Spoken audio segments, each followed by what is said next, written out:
Magandang araw, ang ibabahagi ko sa inyo ay tungkol sa kwentong bayan na Mariyang Mapangarapin.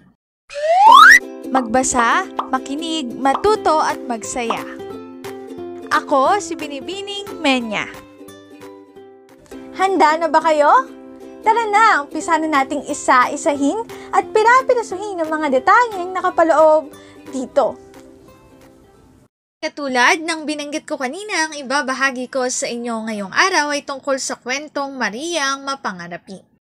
Gandang dalaga si Maria. Masipag siya at masigla. Masaya at matalino rin siya. Ano pat masasabing isa na siyang ulirang dalaga. Kaya lang, sobra siyang mapangarapin. Umaga o tanghali man ay nangangarap siya. Lagi na lamang siyang nakikitang nakatingin sa malayo. Waring nag-iisip at nangangarap ng gising. Dahil dito, nakilala siya sa tawag na Mariyang Mapangarapin. Hindi naman nagalit si Maria bagkus pa nga, ikinatuwa pa yata niya ang bansag na ikinabit sa pangalan niya. Minsan, niregaluhan siya ng isang binata ng 1 dosenang dumalagang manok. Tuwang-tuwa si Maria.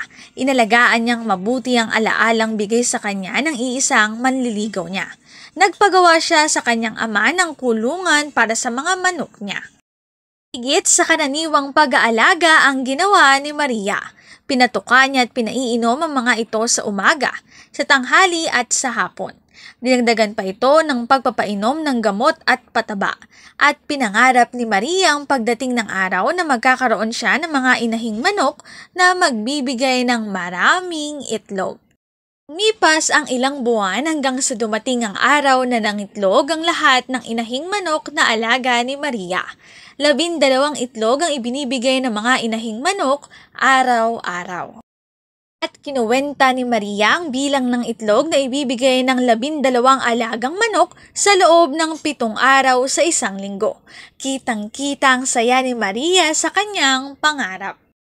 At inipon na nga ni Maria ang itlog ng mga inahing manok sa araw-araw. Nabuo ito sa 5 dosenang itlog.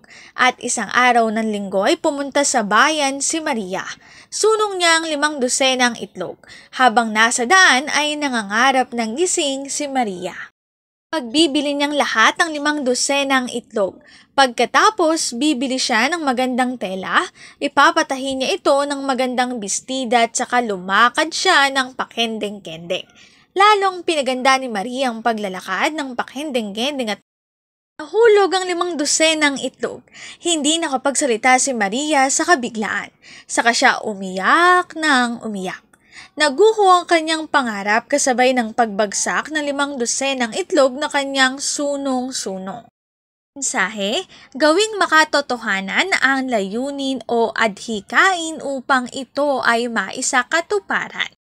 Ang link na ito ang aking source sa written information na makikita nyo sa bawat slides. Kung interesado kayo na magbasa pa, maaari nyong bisitahin ang website na ito. Mariyang Mapangarapin.